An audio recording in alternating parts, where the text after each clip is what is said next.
Regards dun sa Motion na 5W30 na 100% fully synthetic, maganda yung kanyang performance. Kasi on my own experience, aside dun sa sobrang affordable niya, in 4 liters, halos less than 1,000 pesos lang siya. So parang 250 per liter for a fully synthetic, no? Na 5W30, which is napakamura. Sa iba niyan, yung 200 pesos mineral lang, tapos ano pa, monograde pa. Pero ito 5W30 na, no?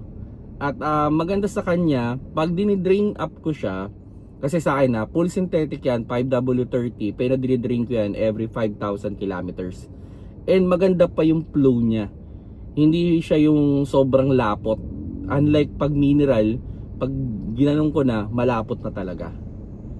Hello mga paps, I'm Kuya Shane at yun, meron nagtanong sa atin, no, with regard sa Motion 5W30. Siguro napansin niya na ina-advertise natin siya.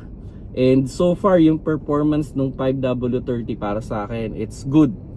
So paano ko nasabing good? Kasi pag nag-change oil ako, so tinitignan ko rin yung flow ng oil.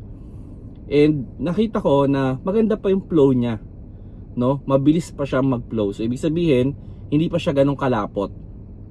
Then, pag mineral kasi yung kinarga ko, usually pag naka 5,000 kilometers yan, lalo na dito sa Bios ko, is parang may lagitik. Pag nasa 5,000 kilometers na, parang may lagitik na ng konti dito sa makina.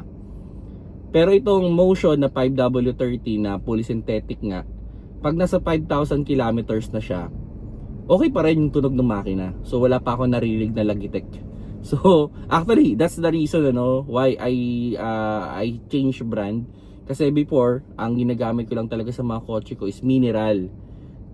Pero nung ano nga, nung napansin ko nung isang umaga yung before, sabi ko parang lumalagitik yung makina ko. Then yun, after that, change brand na tayo. Sabi ko okay, siguro hindi siya fitted dito sa ganitong model. So ginawa ko ngayon, ako standard ko, medyo medyo magastos sa tingin ng iba. So naghanap ako ng murang oil na fully synthetic, which is yun nga, it end up to Motion 5W30 and na fully synthetic nga na 1,000 pesos o less than 1,000 pesos pa kapag naka-promo. And yun nga, maganda yung performance. So far, I'm satisfied with the performance. Wala naman ako nakikitang sludge. Wala rin naman ako nakikitang pagbabago sa takbo ng makina.